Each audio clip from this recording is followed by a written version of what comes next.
When I asked about my daughter's wedding, my son-in-law replied, "We got married yesterday. Only special people. No one to embarrass the family." A few days later, he sent me a message. "Send me the rent money," I answered. "Didn't I tell you? I'm glad to have you here. Follow my story until the end and comment the city you're watching from so I can see how far my story has reached. I'm John, and at 65 years old, I thought I'd experienced most of life's disappointments. I was wrong. Nothing could have prepared me for the phone call that would shatter everything I believed about being a father. It was a Wednesday morning in September when my neighbor, Mrs. Thompson, knocked on my door. Her face flushed with excitement. She was holding her phone, scrolling through what looked like wedding photos. "John, dear, I had no idea Emily was getting married. The photos are absolutely beautiful. You must be so proud." I stared at her, confused. Wedding photos. She turned her phone toward me, and there it was. My daughter Emily in a stunning white dress beaming next to Michael in an expensive tuxedo. The ceremony looked elaborate, held at some upscale venue I didn't recognize. There were around 60 people in the background, all dressed to the nines, all celebrating what was clearly the wedding of the year. My legs felt weak. When was this taken? The day before, according to the Post. Look how radiant she looks. The day before. My only daughter had gotten married the day before, and I knew nothing about it. I thanked Mrs. Thompson, somehow closed the door, and immediately called Emily. It went straight to voicemail. I tried again. Same thing. My hands were shaking as I scrolled through my phone, looking for Michael's number. He answered on the third ring, his voice casual, almost bored. "Oh, hey, John, what's up, what's up?" My voice cracked. "I just found out you and Emily got married yesterday. What's up is that nobody told me my daughter was getting married." There was a pause. Then Michael sighed like I was bothering him with something trivial. "Yeah, we got married. It was just a small thing. You know, only special people. We didn't want anyone there who might well embarrass the family." Embarrass the family. Those words hit me like a physical blow. I stood there in my kitchen, the same kitchen where I'd made Emily countless breakfasts when she was little, where I'd helped her with homework, where I'd bandaged her scraped knees, and now I was someone who would embarrass her. "Michael. I'm her father. Look, John, it's nothing personal. Emily just wanted everything to be perfect. You know, classy. We had her boss there, my colleagues, people from the country club. It needed to have a certain image. Image. I wasn't good enough for their image. I thought about my small house, my old car, my work clothes hanging in the closet. I'd been a maintenance supervisor at a manufacturing plant for 40 years before retiring. Honest work. Work that had paid for Emily's college, her car, her apartment when she couldn't find a job right after graduation. "Where is Emily? I want to talk to her." "She's sleeping. The honeymoon was exhausting. We went to Sonoma Valley. Really expensive place. Worth every penny, though." Honeymoon. They'd gone on a honeymoon while I sat at home completely unaware that my daughter had become a married woman. After Michael hung up, I sat in my living room staring at the photos Mrs. Thompson had shown me. I could see them clearly in my mind. Emily looked happy, genuinely happy. But in all those photos, in that crowd of 60 people, her father wasn't there. I started thinking back, trying to understand when things had changed between us. When Emily was growing up, we were close. After her mother died when Emily was 16, It was just the two of us. We had our routines, our inside jokes. She used to call me every week when she first moved out, sometimes just to ask how to cook something or to complain about her job. But then Michael came into the picture 3 years ago. Slowly, the calls became less frequent. When I did see Emily, Michael was always there steering conversations, making subtle comments about my house needing updates, my car being old, my clothes being unfashionable. I remembered one dinner at their apartment where Michael had laughed at my confusion over their fancy coffee machine. "It's European. John, you probably wouldn't understand." Emily had laughed, too, but it wasn't a kind laugh. Looking back now, I could see the pattern, the gradual exclusion, the way Michael would change the subject whenever I mentioned family traditions or stories from when Emily was young. The way Emily started agreeing with his opinions about everything, even when they contradicted things she'd believed her whole life. I had become an embarrassment slowly, so gradually that I hadn't noticed it happening. The man who had raised her, who had sacrificed for her, who had loved her unconditionally, was now too beneath their social aspirations to witness her wedding day. The phone rang that evening. It was Emily, finally calling back. "Daddy," her voice was small, uncertain. "Emily, I heard you called Michael. I found out about your wedding from Mrs. Thompson. She saw photos on social media." Silence stretched between us. I waited for an apology, an explanation, some sign that she understood how deeply she had hurt me. "Daddy, you have to understand, it was Michael's family that paid for everything. They have certain expectations. Even her excuse was about money, about appearances, not about love, not about family, not about the man who had raised her alone after her mother died. I raised you, Emily. I was there for every scraped knee, every nightmare, every broken heart. And you didn't think I deserved to see you get married. It's not about deserving, Daddy. It's about fitting in. Fitting in. I didn't fit into the life she wanted now. The life Michael had shown her was possible if she was willing to leave her past behind. That night, I couldn't sleep. I kept thinking about the empty chair where I should have been sitting, about walking her down the aisle, a moment I'd dreamed about since she was little, about the father-daughter dance we'd never have. But what hurt most was realizing that this wasn't a spontaneous decision. They had planned this wedding, sent invitations, chosen a venue, picked a date. Through all of that planning, at no point had my daughter thought her father should be there. I was no longer part of her special moments. I had become the embarrassing secret she kept hidden from her new life. As I lay in bed that night, something shifted inside me. The hurt was still there, raw and deep. But underneath it, something else was growing. A quiet realization that if I didn't matter enough to be at her wedding, maybe I needed to reconsider just how much she should matter in my life. I had no idea that within a few days, I would discover just how little I truly meant to the daughter I had loved unconditionally for 30 years. The text message came 5 days after I learned about the wedding. 5 days of sleepless nights and a hollow feeling in my chest that wouldn't go away. I was sitting at my kitchen table drinking coffee and trying to focus on the morning news when my phone buzzed. It was from Michael. "Send me the rent money. Send me." I stared at the screen, reading it 3 times before the full audacity of it sank in. No greeting, no acknowledgement of the pain they'd caused.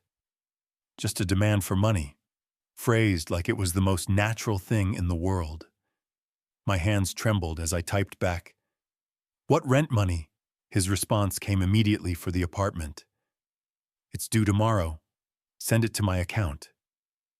I sat there, phone in hand, feeling something cold settle in my stomach. What apartment? What rent? I called Emily immediately. Daddy, hi. Her voice was cheerful, like nothing had happened. Emily, Michael just asked me to send rent money. What's he talking about? There was a pause, then a nervous laugh. Oh, that, well, we've been having some financial difficulties. Michael's between jobs right now, and my salary isn't enough to cover everything. What does that have to do with me? Another pause, longer this time. Well, you've been helping us with the rent for the past few months. I thought you knew that.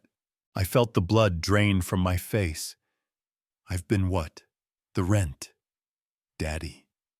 You've been sending us $1,500 every month since May for the apartment.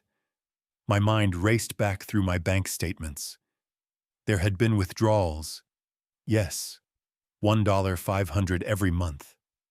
But Emily had told me those were for something else entirely. Emily, you told me that money was for your student loans. You said you were having trouble making the payments. Silence. You said you were struggling with the loan payments and you didn't want to default. You said it would ruin your credit. Well, her voice was smaller now.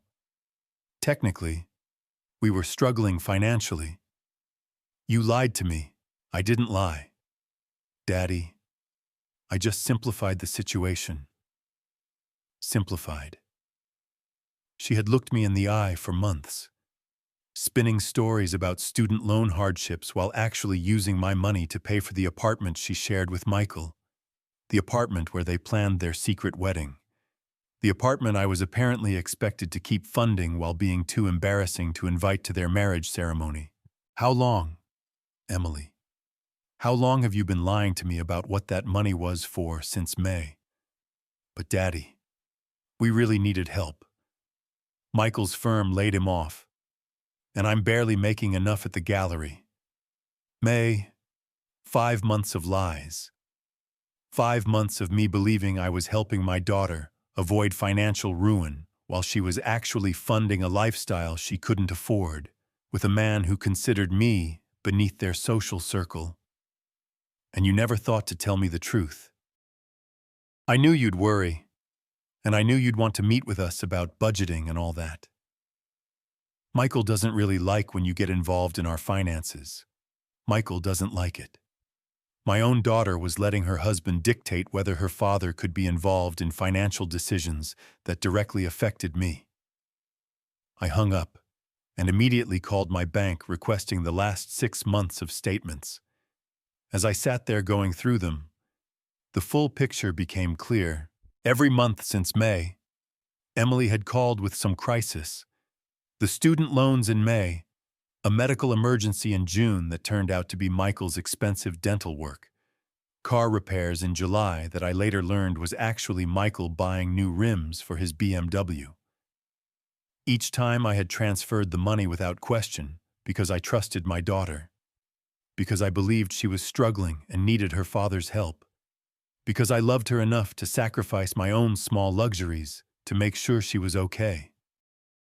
But there had been no student loan crisis, no medical emergency, no car trouble, just a young couple living beyond their means, and using her father as a personal ATM while keeping him out of their real lives.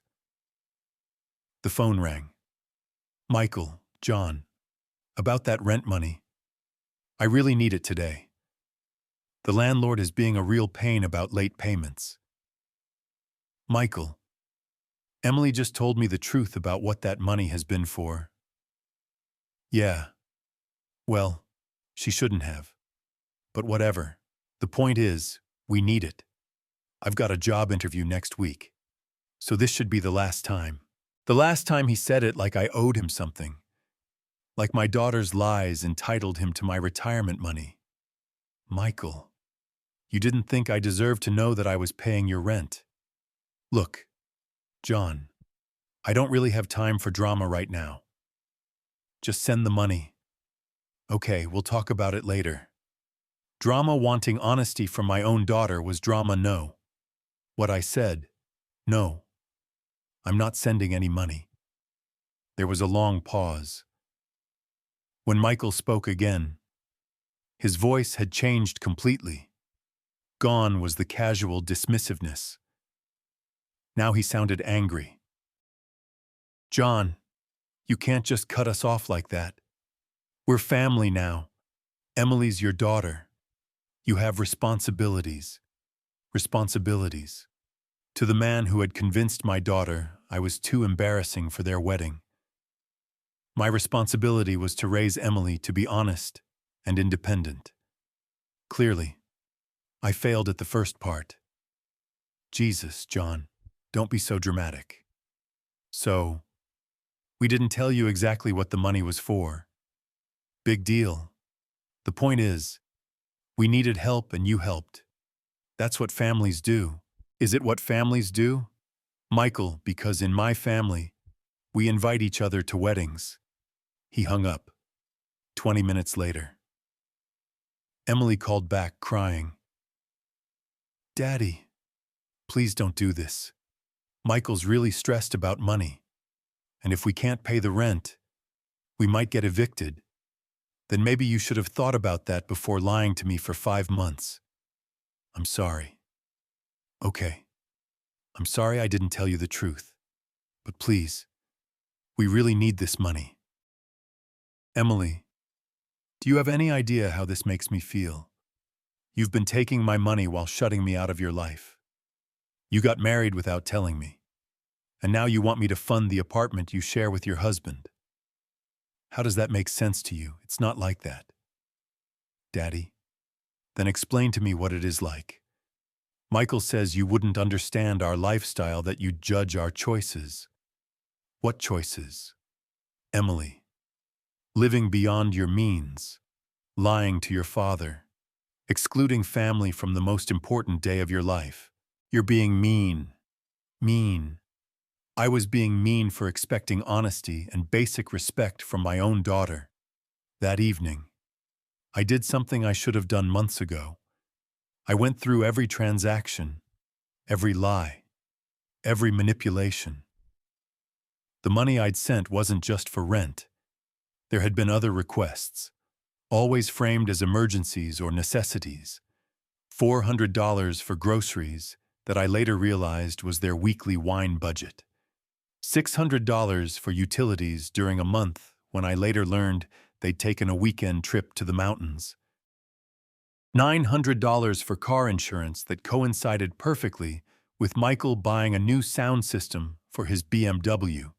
In total, over the past 5 months, I had sent them $9,500, money from my retirement savings, money I had planned to use for home repairs, for a small vacation, for the security that comes with having a financial cushion at 65. Instead, I had funded their lifestyle while being deemed unworthy of their honesty or their celebration. As I sat there with the bank statements spread across my kitchen table, I realized something that made my stomach turn. This wasn't just about money. This was about control. They had trained me to be their financial safety net while keeping me emotionally isolated. I was good enough to solve their problems, but not good enough to share their joy. The next morning, Michael sent another text. John, seriously, send the money. We'll get evicted. I stared at that message for a long time. Then I typed back 5 words that would change everything. I didn't tell you what. Michael called me 3 times after I sent that cryptic message. I didn't answer. I needed time to think, to process what I was about to discover about my daughter and her husband. What I found out over the next few days would destroy whatever remained of my illusions about the family I thought I knew. It started with Mrs. Thompson again. She knocked on my door that Thursday afternoon, practically bouncing with excitement. John, I hope you don't mind, but I showed my sister Susan the wedding photos. She's been asking about you since she heard Emily got married. She wants to know if you have more pictures from the ceremony. I don't have any pictures. Mrs. Thompson. Her face fell. Oh, well, maybe Emily hasn't shared them with you yet. But John, I have to say that venue must have cost a fortune. The Grand Lakeside Manor. That's where the mayor's daughter got married last year. I heard it's $25,000 just to book the place. $25,000 just for the venue. I felt sick. And the flowers, she continued, oblivious to my discomfort. I've never seen arrangements like that. Those white orchids. They must have cost thousands. And did you see how many people were there? Susan counted at least 70 guests in the background of one photo. 70 guests. A $25,000 venue. Orchid arrangements worth thousands. This wasn't the small, intimate ceremony Michael had described. This was an elaborate, expensive wedding that someone had paid for, while I sat at home completely unaware it was happening. After Mrs. Thompson left, I did something I hadn't done since Emily was a teenager, sneaking out at night. I started investigating. I found Emily's Instagram account, which she had never shared with me. The wedding photos were all there, posted for the world to see. The caption under the main photo read, "The most perfect day with my perfect husband and our perfect families. So grateful for everyone who made this magical day possible. Our perfect families." I scrolled through the comments looking for some mention of me, some explanation for why the bride's father wasn't in any photos. Instead, I found comments from people I didn't recognize. People praising the elegant affair and asking about the gorgeous venue. One comment stood out. "Michael, your parents threw the wedding of the century. Your mom's planning skills are incredible." Michael's parents had paid for the wedding. The same parents who, according to Michael, had certain expectations about who should be invited. The same parents who had apparently decided that Emily's father didn't meet their standards. I kept scrolling through Emily's social media, going back months. What I found painted a picture of a life I didn't recognize. Photos of expensive dinners, weekend trips to wine country, shopping sprees at high-end stores. And in many of the photos, there were other people, Michael's colleagues, his family, Emily's new friends from what she called her gallery crowd. In one photo from 2 months ago, Emily was at what looked like an expensive restaurant with Michael's parents. The caption read, "So lucky to have such amazing in-laws who treat me like their own daughter." Like their own daughter. While I was sending rent money for an apartment I thought she couldn't afford, she was being treated like a daughter by Michael's family. The family that had money for elaborate weddings and expensive dinners, but had somehow decided that the man who actually raised her wasn't worthy of inclusion. That evening, I called my neighbor Tom, whose son worked at the same gallery where Emily claimed to be barely making ends meet. "Hey Tom, I hope you don't mind me asking, but how's business at that art gallery in the city center, the one where Emily works?" "Oh, it's doing great. My son says they've been incredibly busy. Great location, wealthy clientele. Emily's doing really well there, too. From what I hear, management track, good salary. My son mentioned she's making close to $70,000 a year now. $70,000 a year. That was more than I had made in my last few years before retirement. And yet, she had been telling me she could barely afford her student loan payments." I hung up and immediately went to my computer. If Emily was making $70,000 a year and Michael had been between jobs for only a few months, how were they unable to afford $1,500 in rent? The answer came when I decided to drive past their apartment building the next morning. I had never actually seen where they lived. When I got there, I understood everything. It wasn't just an apartment. It was a luxury complex in the most expensive part of town. The kind of place with a doorman, valet parking, and rent that probably started at $3,000 a month.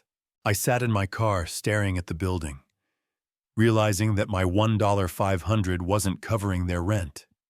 It was probably covering less than half of it. They weren't struggling to survive. They were struggling to maintain a lifestyle that was far above their means. And they had decided that I should help fund it while being kept ignorant of the truth. That afternoon, I got a call from Emily. Her voice was strained, worried. "Daddy, Michael told me you're being difficult about the rent money. What did you mean when you said you didn't tell him something?" "I meant that there are things about my finances that you and Michael don't know." "What kind of things?" "The kind of things that might surprise you." There was a long pause. "Daddy, you're scaring me. Are you okay? Are you having money problems?" "Money problems." She was worried that I might not be able to continue funding their lifestyle. "Emily, I want you to answer something honestly. How much is your rent?" Another pause. "Why do you want to know that?" "Because I've been paying what I thought was your rent for 5 months.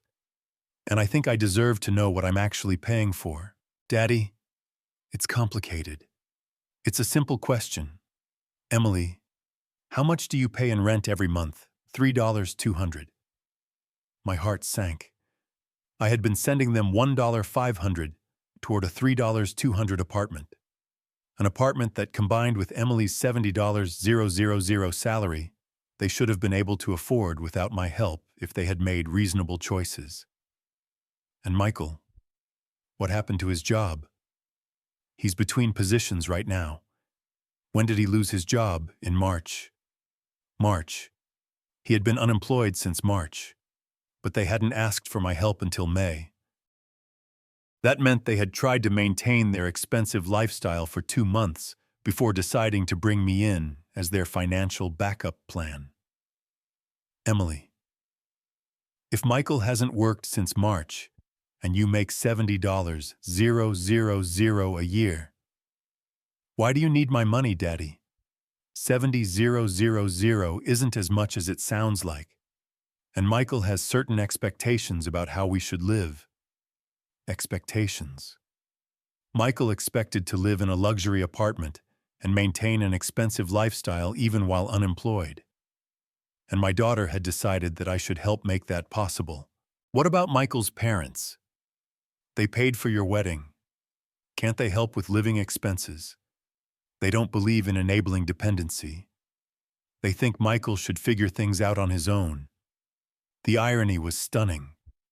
Michael's wealthy parents wouldn't enable their son's poor financial choices, but they expected Emily's father to do exactly that. And Emily had gone along with it, lying to me for months to ensure the money kept flowing. Emily, I need you to understand something. I've been living on a fixed income since I retired.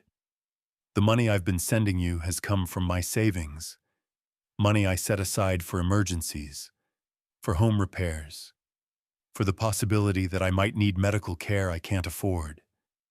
I know, Daddy, and we're grateful. Are you? Because grateful people don't usually lie about what they need money for. Grateful people don't exclude their father from the most important day of their lives. That wasn't about being grateful or not grateful. That was about Michael's family and their expectations. So Michael's family's expectations matter more than your father's feelings. She didn't answer right away. When she finally spoke, her voice was quiet. Daddy, I love you, but Michael is my husband now. I have to think about our future, about fitting into his world. Fitting into his world. The world where I was too embarrassing to be seen but wealthy enough to be useful. That night, I made a decision that would change everything. I opened my laptop and began researching something I had never thought I would need to know about: how to protect myself from financial manipulation by family members. What I learned was enlightening and heartbreaking. There were entire websites dedicated to helping people who had been financially exploited by their own children. Stories from parents who had discovered too late that their generosity had been taken advantage of by adult children who saw them as nothing more than a source of money. I also learned something else, something that made my blood run cold. According to one website, financial exploitation often escalated. Adult children who successfully manipulated one parent for money often became more demanding, more entitled, more creative in their requests.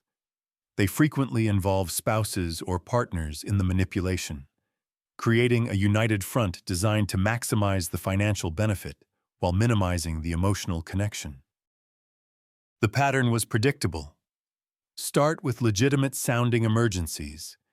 Gradually increase the frequency and amount of requests. Involve emotional manipulation about family loyalty. And always maintain that the parent was obligated to help because of their relationship. Reading those words, I realized that Michael's demand for rent money wasn't the end of something. It was the beginning. If I continued to enable this behavior, it would only get worse. But I also realized something else, something that gave me the first glimmer of hope I had felt since learning about the wedding. I wasn't powerless in this situation. I had something they needed, and I had the right to control how it was used. For the first time in months, I held the cards in this relationship. The question was, what was I going to do with that power? The confrontation I'd been dreading came on a Saturday morning. I was in my garage organizing tools I hadn't used in months when I heard a car door slam in my driveway. Through the window, I saw Michael's BMW parked behind my old Honda. Both Michael and Emily were getting out, and neither looked happy. I had been expecting this visit since I stopped responding to their calls 4 days ago, after Michael's last angry voicemail demanding to know what my cryptic message meant. I knew they would eventually show up in person. They didn't knock. Emily used her key, the one I had given her years ago for emergencies. I heard the front door open, and their voices carrying through the house. Dad, we need to talk. I walked into the living room to find them both standing there. Emily looked nervous, fidgeting with her purse strap. Michael looked angry, his jaw set in a way that reminded me of a teenager about to throw a tantrum. Sit down, Michael said, gesturing to my own couch like he owned the place. I'm fine standing, I replied. John, we need to clear some things up. Michael continued, his tone condescending. This game you're playing, this mysterious message thing, it's getting old. We need the rent money, and we need it today. What game? Michael, don't act stupid. That message about not telling me something. What were you talking about? I looked at Emily, who was staring at the floor. Did you tell him about our conversation, about the real cost of your rent? She nodded without looking up. Good. Then he knows that I've been paying less than half of your actual living expenses while thinking I was covering your basic needs. Michael's face flushed red. So what? You're her father. You're supposed to help. Help with what? Michael, help you live beyond your means. Help you maintain a lifestyle you can't afford. We're not living beyond our means. We're living appropriately for our social circle. Our social circle, the social circle that didn't include me. Michael, you've been unemployed for 7 months. Emily makes a good salary, but not enough to cover a luxury apartment and the kind of lifestyle I've seen on her social media. You're absolutely living beyond your means. That's temporary. I have job prospects. For 7 months, you've had job prospects. Meanwhile, I've been subsidizing your life while being told I'm too embarrassing to attend your wedding. Emily finally looked up. Daddy, that's not fair. What's not fair? Emily, that I'm upset about being excluded from your wedding, or that I'm questioning why I should pay for an apartment I'm not allowed to visit. You can visit any time you want. Can I when? Emily, when have you ever invited me over? When have you ever said, Dad, come see our place? In 5 months of paying your rent, have you ever once suggested I see where my money is going? She opened her mouth, but nothing came out. Michael stepped forward, his voice getting louder. Look, John, I don't know what kind of head games you're trying to play, but this is simple. Family helps family. You help us. We appreciate it. Everyone moves on. And what do I get in return? Michael, what do you mean I mean? In this family arrangement where I help you. What do I get? Honesty, respect, inclusion. Because so far, all I've gotten is lies and exclusion. You get the satisfaction of helping your daughter. Do I? Because it doesn't feel like I'm helping my daughter. It feels like I'm enabling two adults who refuse to live within their means. Michael's composure finally cracked. You know what your problem is. John, you're bitter. You're bitter because we have a better life than you do. And instead of being happy for us, you want to drag us down to your level. The words hit like a slap. Drag them down to my level. This from a man who hadn't worked in 7 months, but still expected to live like he had a 6-figure income. Michael, what level is that exactly? The level where I pay my own bills, the level where I don't lie to my family, the level where I treat people with basic respect, the level where you live in a tiny house and drive a 15-year-old car and act like that's something to be proud of. I am proud of it. I paid for that house myself. I earned every payment on that car. I've never asked anyone else to fund my lifestyle. Emily stood up suddenly, tears in her eyes. Stop it. Both of you. This isn't helping anything. You're right. Emily, it's not helping. What would help is honesty. What would help is being treated like family instead of like a bank. We do treat you like family. Daddy, no, you don't. Family members get invited to weddings. Family members get told the truth about why they're being asked for money. Family members get treated with respect. Michael sat down heavily, running his hands through his hair. Fine. Fine. John, you want the truth. Here's the truth. My parents have money, but they've cut me off because they think I'm irresponsible. Emily's job pays okay, but not enough for the kind of life we want to live. We need help, and you're the only family member who's willing to provide it. Finally, honesty. Brutal, selfish honesty. So, I'm not family. Michael, I'm a resource. That's not what I said. That's exactly what you said. Your parents won't enable your poor choices. So, you found someone who would, and you found that someone by having my daughter lie to me about what the money was for.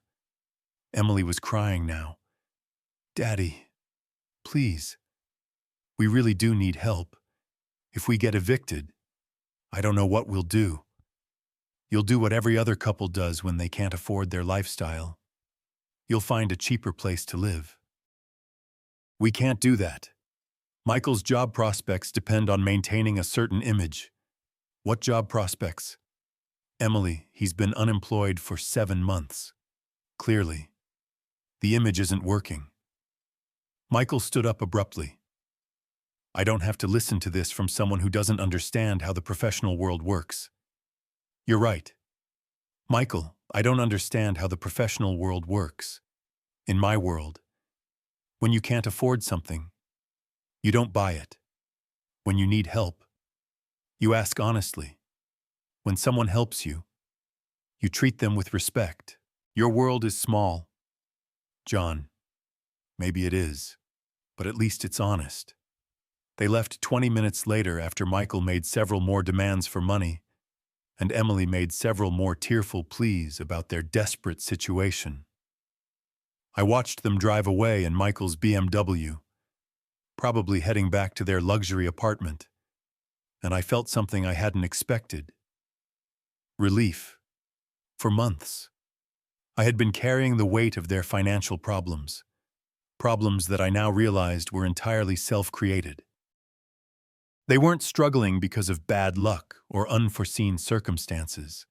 They were struggling because they had chosen to live a lifestyle they couldn't afford and expected someone else to subsidize it.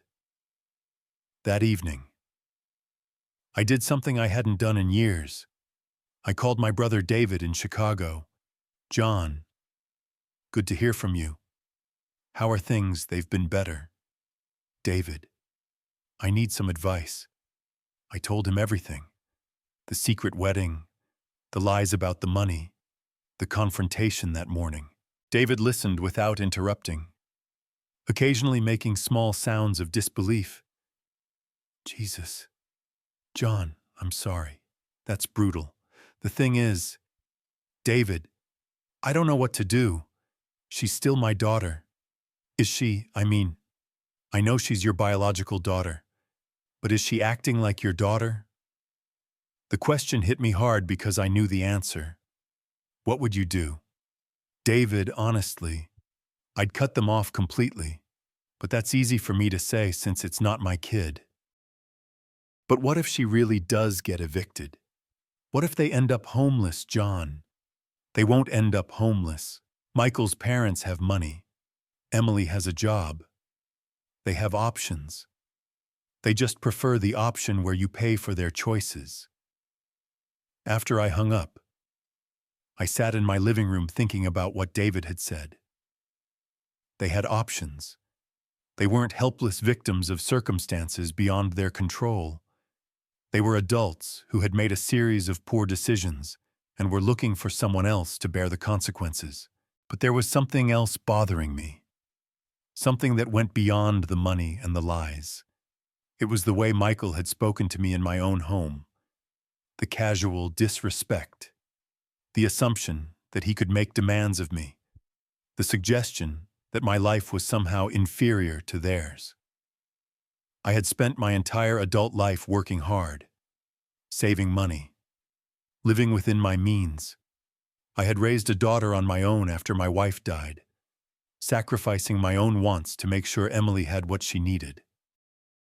I had never been rich, but I had always been honest, always been responsible, always been there for the people I loved.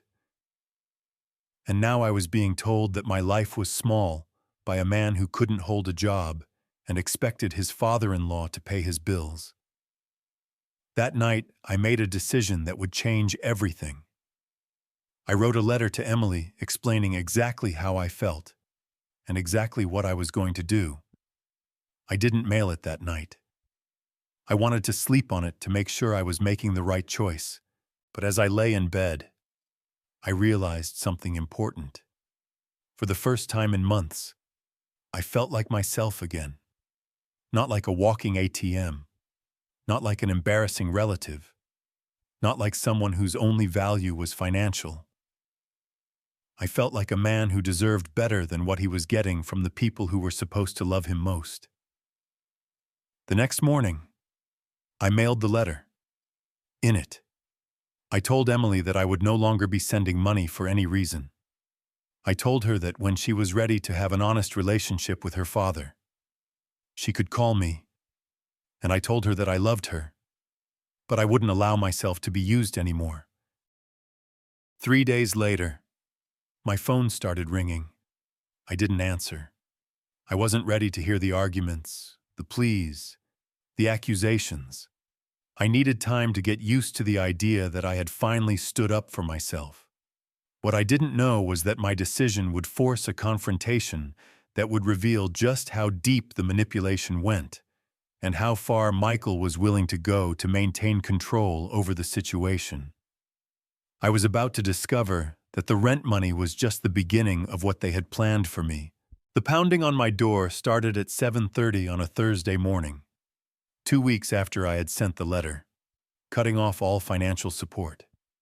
I was in my kitchen making coffee when the violent knocking began, followed immediately by Michael's voice shouting my name. "John, open this door. We need to talk." I looked through the peephole and saw both of them standing on my porch. Michael was pacing like a caged animal, his face red with anger. Emily stood behind him, and even through the distorted view of the peephole, I could see she had been crying. I opened the door, but didn't invite them in. "We got your letter," Michael said immediately, waving the envelope in my face. "What the hell is this supposed to mean?" "It means exactly what it says." "Michael, I'm not sending any more money. You can't just cut us off like that." "Actually, I can. It's my money." Emily stepped forward, her voice breaking. "Daddy, please. We're about to lose everything." "Everything." "Meaning what?" "Emily, your luxury apartment, your expensive lifestyle, our home." "Daddy, we're going to lose our home. It's not your home if you can't afford it without someone else paying the bills." Michael pushed past me into my house without being invited. "We need to settle this like adults." "John, get out of my house." "Michael, not until we work this out." He sat down on my couch like he owned it. "Look, I get that you're upset about the wedding thing. Fine. We should have handled that differently. But this financial tantrum of yours needs to stop." Financial tantrum, as if expecting honesty and respect from my own daughter was childish behavior. "Michael, I want you to leave now. I'm not leaving until you agree to keep helping us. Emily is your daughter. You have an obligation. My obligation was to raise her to be an independent, honest adult. Clearly, I failed." Emily started crying harder. "Daddy, how can you say that?" "Because it's true. Emily, an honest adult doesn't lie to her father for months about why she needs money. An independent adult doesn't expect someone else to subsidize her lifestyle." Michael stood up, his face getting redder. "You know what your problem is. John, you're jealous. You're jealous because we have opportunities you never had." "What opportunities?" "Michael, the opportunity to live beyond your means. The opportunity to lie to family. The opportunity to be supported by someone else's retirement savings. The opportunity to be part of something bigger than this." He gestured around my small living room. "The opportunity to matter." "I do matter, Michael, just not to you. You matter as Emily's father. That comes with responsibilities. It also comes with rights. The right to honesty. The right to respect. The right to be included in my daughter's life. You were included. You're being included right now. I'm being included in your financial problems. I wasn't included in your wedding, your celebrations, your actual life. I'm only included when you need something." Emily wiped her eyes and looked directly at me. "Daddy, if you don't help us, we're going to be evicted next week. Then you'll need to find somewhere else to live. We can't afford anywhere else. You can't afford where you're living now." "Emily, that's the problem." Michael started pacing again. "This is ridiculous. John, you're retired. You're living alone in a house that's too big for you. You don't have major expenses. You can afford to help us." "Whether I can afford it isn't the point." "Then what is the point?" "The point is that I shouldn't have to. She's your daughter, and you're her husband. Taking care of her is your job now, not mine. Michael's voice got louder. You're being selfish. I'm being selfish. I've sent you over $9,000 in 5 months while being lied to about what it was for. I've been excluded from the most important day of my daughter's life. I've been treated like an embarrassment and an ATM. And I'm the selfish one. You're her father. Fathers help their children. Fathers help their children when they need help. You don't need help. Michael, you need enablement. There's a difference. Emily sat down heavily, putting her head in her hands. I don't understand why you're being so cruel. Cruel. Emily, what's cruel is lying to your father for months. What's cruel is excluding him from your wedding. What's cruel is treating him like he exists only to solve your problems. I never treated you like that.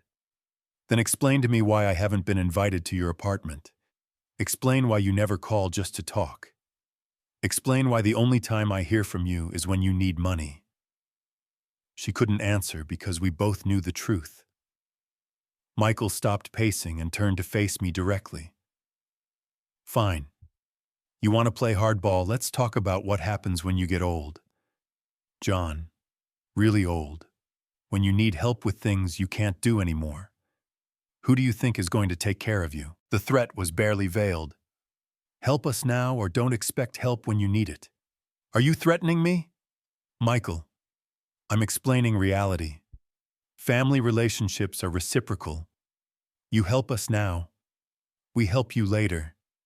And if I don't help you now, then you'll find out how lonely it gets when you're old and have no family who cares about you. Emily looked up sharply. Michael, don't say things like that. But Michael wasn't backing down. It's the truth. Emily, he wants to abandon us when we need help. Fine, but he shouldn't expect us to be there when he needs help. I felt something cold settle in my chest.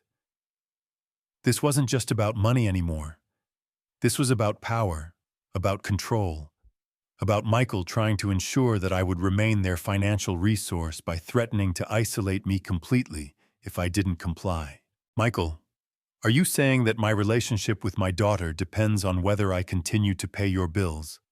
I'm saying that relationships require give and take. So far, you've been taking more than you've been giving. What have I been taking? The satisfaction of helping family, the knowledge that you're contributing to our success. Your success, Michael. You've been unemployed for 7 months. You're about to be evicted. What success are you talking about? His face turned purple with rage. You don't understand anything about building a life, do you? You've lived small your whole life. Small house, small job, small ambitions. We're trying to build something bigger. You're trying to build something with other people's money.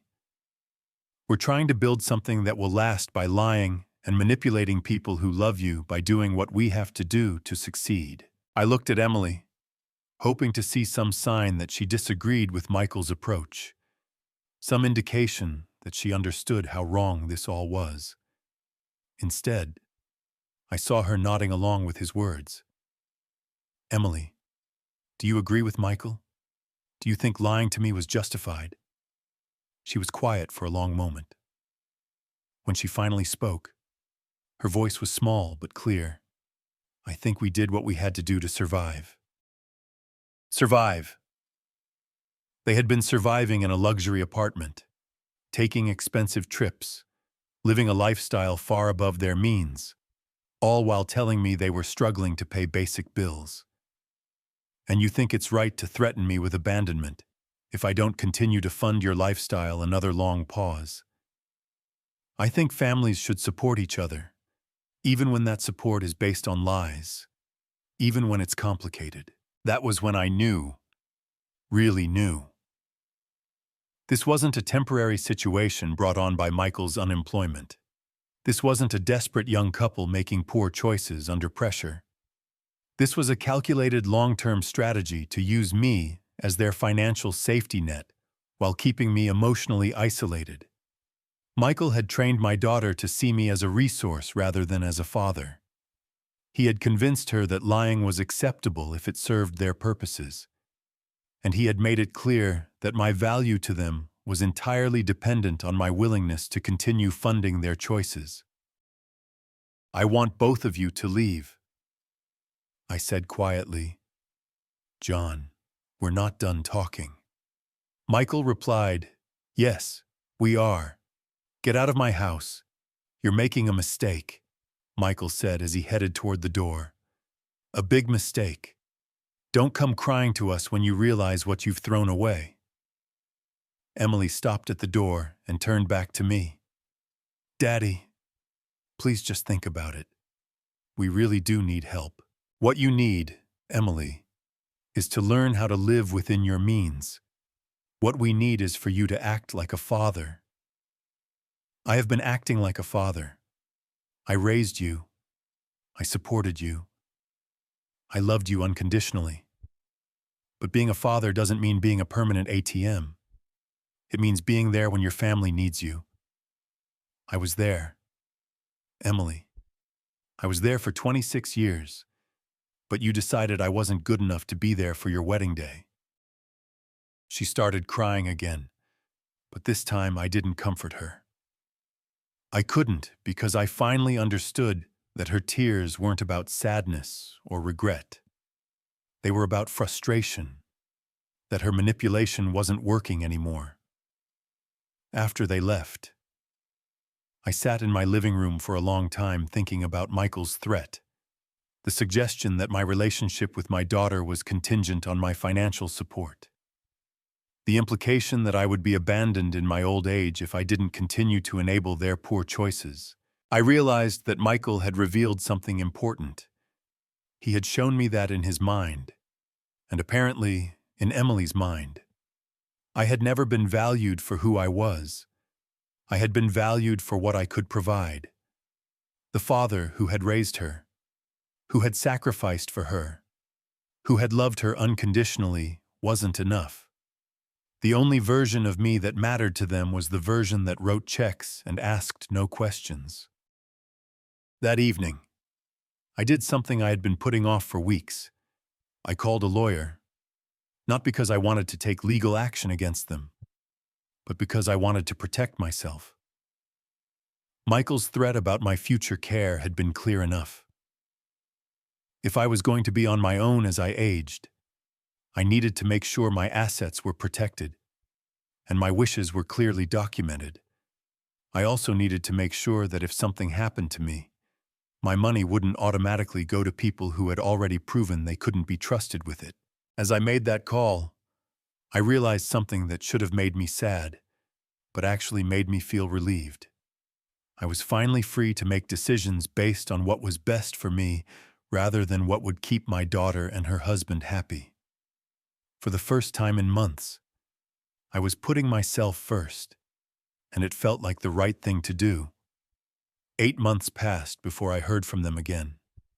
8 months of quiet mornings, peaceful evenings, and the gradual return of my self-respect. I had settled into a routine that felt healthy for the first time in years. Morning walks, coffee with neighbors, working in my garden, reading books I had been meaning to get to for decades. I thought about Emily often, but the sharp pain of her betrayal had faded into something more manageable, a sadness for what we had lost, but also a relief that I was no longer walking on eggshells, waiting for the next financial crisis that would somehow become my responsibility. Then, on a Tuesday in April, my phone rang. It was a number I didn't recognize, but something made me answer. "Mr. Holloway, this is Detective Lisa Wong with the local police department. I'm calling about your daughter, Emily Morrison." My heart stopped. "Is she okay? Has something happened?" "She's fine, sir, but I need to ask you some questions about your relationship with her and her husband." "What kind of questions?" "We've received reports of elder financial abuse. Your name came up as a potential victim, elder financial abuse. The words hung in the air like a diagnosis I hadn't expected. I'm not sure I understand. Detective, could we meet in person? Mr. Holloway, I think it would be easier to explain face to face.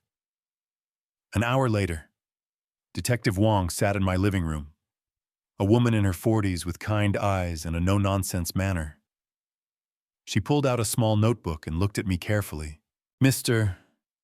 Holloway, we've been investigating Michael Morrison for several months now. His name has come up in connection with multiple cases of financial manipulation involving family members. Multiple cases. His previous girlfriend's grandmother, his ex-wife's father. A pattern of targeting older family members for financial support through manipulation and emotional blackmail. I felt sick. How many people? At least 4 that we know of. The amounts range from $6,000 to over $35,000. In each case, the victims were told elaborate stories about temporary financial hardships, medical emergencies, or business opportunities. $35,000. I had thought my $9,500 was bad enough. The reason I'm here, Mr. Holloway, is that your daughter contacted our office 4 weeks ago. Emily called you. She came in person. She wanted to report that her husband had been financially abusing you without her knowledge. I blinked, trying to process what I was hearing without her knowledge.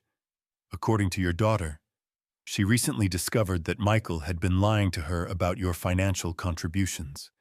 She claimed she thought you were helping with small amounts for groceries and utilities, not paying substantial portions of their rent and living expenses. That's not true. Detective Wong looked up from her notebook. Can you explain? Emily knew exactly what I was paying and why. She's the one who asked for the money. She's the one who lied about what it was for. Are you certain about that? I have bank records. I have text messages. Emily called me directly every month to ask for money. She gave me detailed stories about student loans and medical expenses and car repairs. Michael was often right there when she made the calls. Detective Wong made notes. Do you still have those text messages?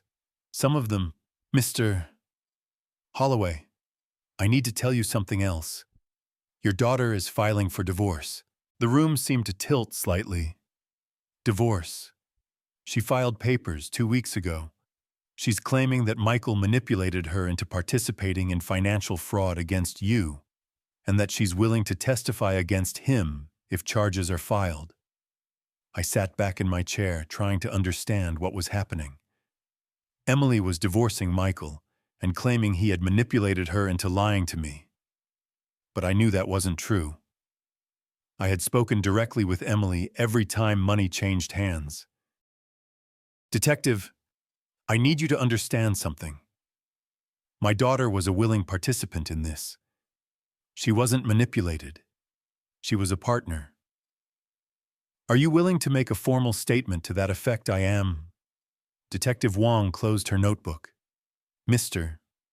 Holloway, I have to ask, do you want to press charges? The question hung in the air.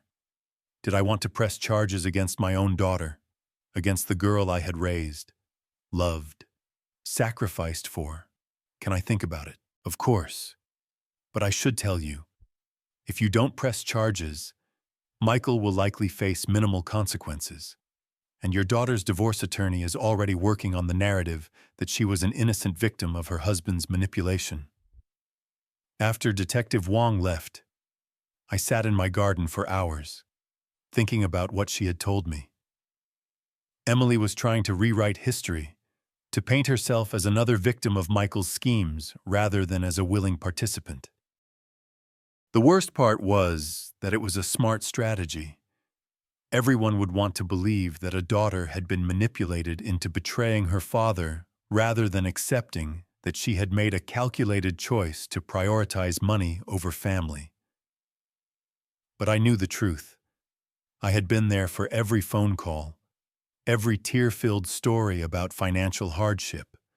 Every manipulation designed to make me feel guilty for having boundaries. Emily hadn't been Michael's victim. She had been his partner. 3 days later, Emily called me directly. "Daddy, it's me." Her voice was small, uncertain. Nothing like the confident woman who had demanded rent money and dismissed my hurt feelings about the wedding. "Hello. Emily, I need to see you. There are things I need to explain. I think you've explained enough. Please, Daddy, just give me one chance to tell you what really happened." Against my better judgment, I agreed to meet her. Not at my house, not at a restaurant, but at a park where we could talk privately, without the pressure of an intimate setting. She was waiting when I arrived, sitting on a bench near the pond where I used to bring her to feed ducks when she was little. She looked thinner than I remembered, older somehow. "Thank you for coming," she said as I sat down beside her. "What did you want to tell me?" "Emily, I want you to know that I never meant for things to go as far as they did." "How far did you mean for them to go? I thought it would just be temporary. A few months of help while Michael found a new job and the lies about what the money was for. Michael said you'd be more likely to help if you thought it was for something responsible like student loans. So, you decided to lie to me. I decided to make it easier for you to say yes. Easier for me or easier for you?" She was quiet for a moment. "Easier for me." Finally, honesty. "Emily, the detective told me you're filing for divorce. I am Michael. He's not who I thought he was. What changed your mind?" "I found out about the other families, the other people he'd done this to. And that bothered you. Of course it bothered me. But doing it to your own father didn't bother you." She started crying. "Daddy, I was wrong. I know I was wrong. But Michael made it seem like it was normal. Like all families helped each other this way. By lying. By doing whatever was necessary. Emily, do you understand that what you did to me wasn't love? It wasn't family support. It was manipulation. I know that now. Do you? Because you're sitting here telling me that Michael made you do it? But I was there for every conversation. I heard your voice making every request. I saw your tears when I hesitated. That wasn't Michael manipulating you. That was you manipulating me." She cried harder. "I know. I'm sorry. I'm so sorry." "Are you sorry that you did it, or are you sorry that it didn't work?"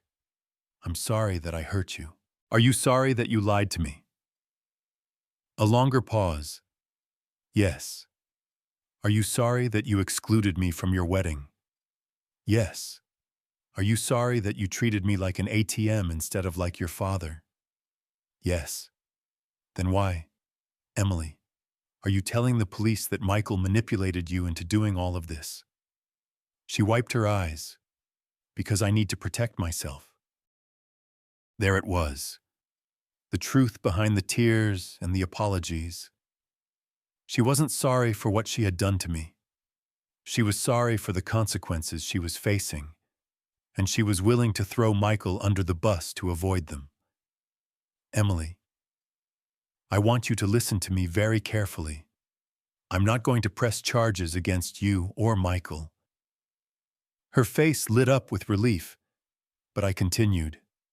I'm also not going to lie to protect you. If the police ask me what happened, I'm going to tell them the truth, the whole truth. Daddy, please. If you tell them I was involved, I could lose my job. I could lose everything.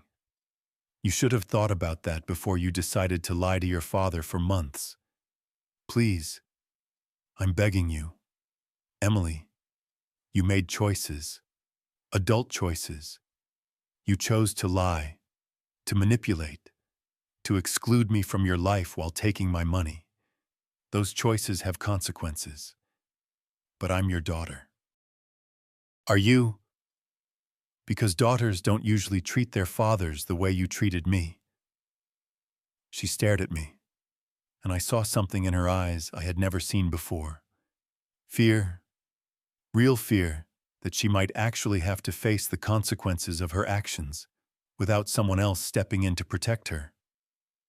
"What do you want from me?" she asked finally. "I don't want anything from you. Emily, I want you to take responsibility for what you did and figure out how to live with it. And then what do we try to rebuild our relationship?" I looked at her sitting there, still trying to negotiate her way out of accountability. And I realized something important. The daughter I had raised, the one I had loved unconditionally, was gone.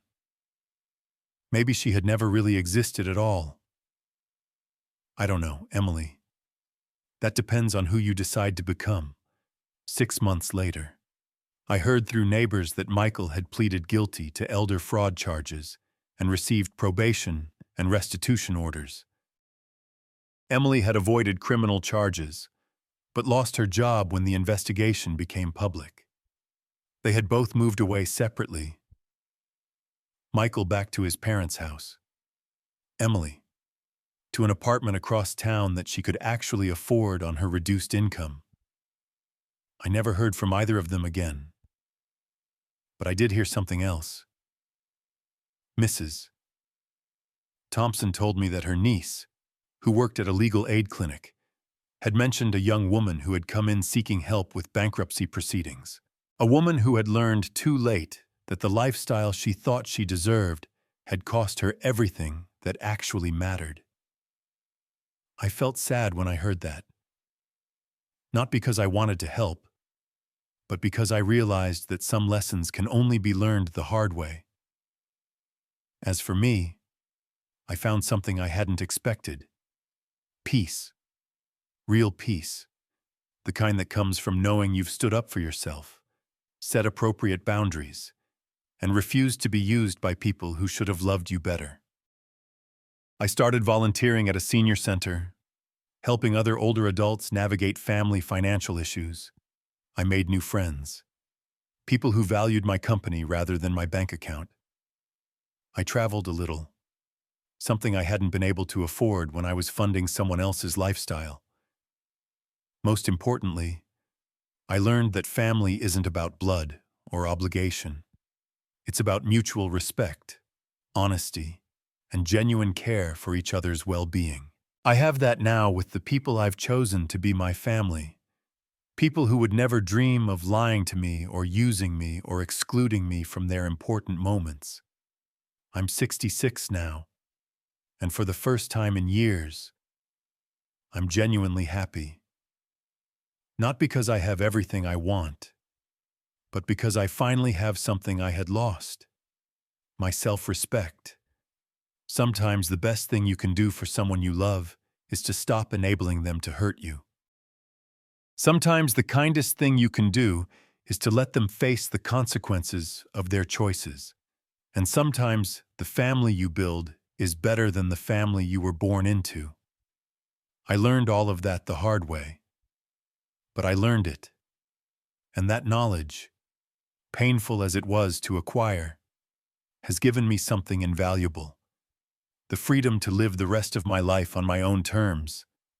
That freedom is worth more than any amount of money I ever gave away.